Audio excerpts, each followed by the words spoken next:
আলহামদুলিল্লাহ, আল্লাহ তাআলার অশেষ মেহেরবানি প্রকাশ হয়েছে আমার আরও একটি বই মোজেজাতু শেফা।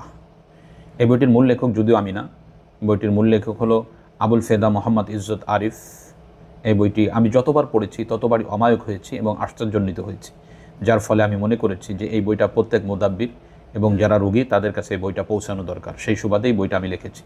নবী করিম সাল্লাল্লাহু আলাইহি ওয়াসাল্লাম বলেছেন, আলাইকুম বিশেফাইন আল আসান ওয়াল কোরআন।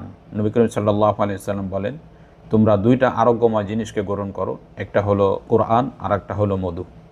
নবীজি এখানে ইঙ্গিত করেছেন যে মানুষই যে অসুস্থ হয় এটা দুই জিনিস দ্বারা মুক্তি পাওয়া যায় থেকে। একটা হলো কোরআনুল কারীমের চিকিৎসা, যেটা উলামায়ে কেরামগণ তদবিরের মাধ্যমে বা রুকিয়ার মাধ্যমে করে থাকেন।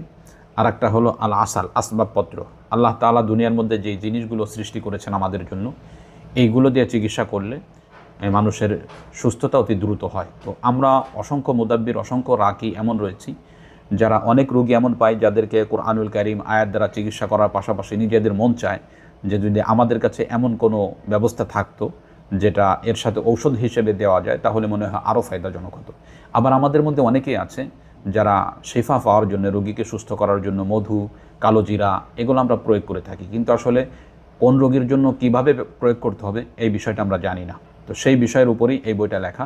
এই বইটার মধ্যে মূল আলোচনা হলো কালোজিরা, মধু, পেঁয়াজ এবং রসুন, এই চারটি জিনিস কোন রোগের জন্য কিভাবে ব্যবহার করতে হয় সহজ ভাষায় স্পষ্ট করে রোগের বিস্তারিত আলোচনা সহকারে এই বইয়ের মধ্যে লিপিবদ্ধ করা হয়েছে। আমরা তাহলে একটু চলুন সূচিপত্রটা একটু দেখে নিই।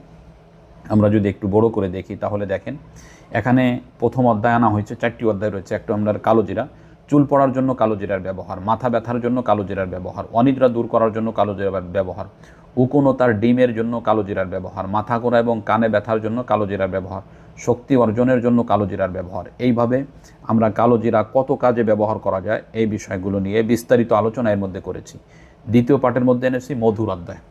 মধুর ভেজাল আছে কিনা সেটা চেনার উপায়, অ্যালার্জির জন্য মধুর ব্যবহার, মহিলাদের সৌন্দর্য এবং মুখের লাবণ্যতার জন্য মধুর ব্যবহার, আঘাতের জন্য মধুর ব্যবহার, পোড়া সমস্যার জন্য মধুর ব্যবহার, অনিদ্রা দূর করার জন্য মধুর ব্যবহার, মৃগী রোগ বা জিনের সমস্যার জন্য মধুর ব্যবহার, চোখের সকল রোগের জন্য মধুর ব্যবহার। এইভাবে মধু কতটি কাজে কিভাবে ব্যবহার করতে পারেন, মানুষ স্বাভাবিক অবস্থায় যে সমস্যাগুলো ভোগে সেই সব বিস্তারিত তথ্য নিয়ে মধুর আলোচনা করা হয়েছে। তৃতীয় অধ্যায়ের মধ্যে এই যে দেখতে পাচ্ছেন, তৃতীয় অধ্যায়ের মধ্যে আমরা রসুন নিয়ে আলোচনা করেছি।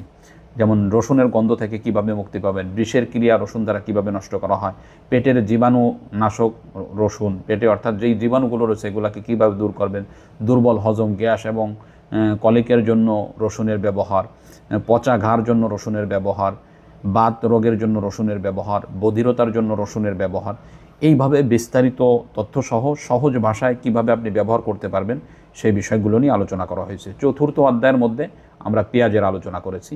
পেঁয়াজ দ্বারা চিকিৎসা, যেমন হুপিং কাশির জন্য পেঁয়াজের ব্যবহার কিভাবে করতে পারি, হাঁপানি রোগের জন্য পেঁয়াজের ব্যবহার কিভাবে করতে পারি, তার ফুসফুসের সংক্রমণের জন্য আমরা কিভাবে পেঁয়াজের ব্যবহার করতে পারি, শক্তি এবং কার্যকলাপের জন্য পেঁয়াজের ব্যবহার কীভাবে করতে পারি, প্রজনন ক্ষমতার জন্য অর্থাৎ যৌন শক্তি বৃদ্ধির জন্য আমরা কীভাবে পেঁয়াজের ব্যবহার করতে পারি। এইভাবে বিস্তারিত তথ্যসহ আমরা এই বইটি লিপিবদ্ধ করেছি।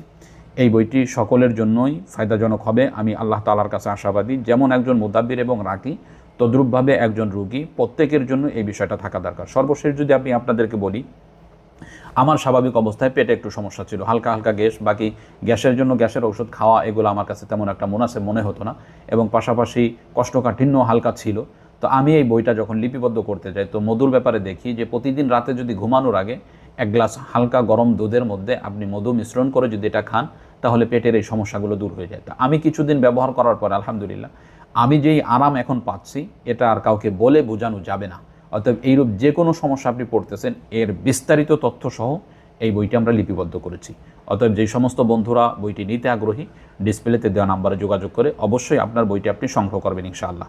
আসসালামু আলাইকুম ওয়া রাহমাতুল্লাহ।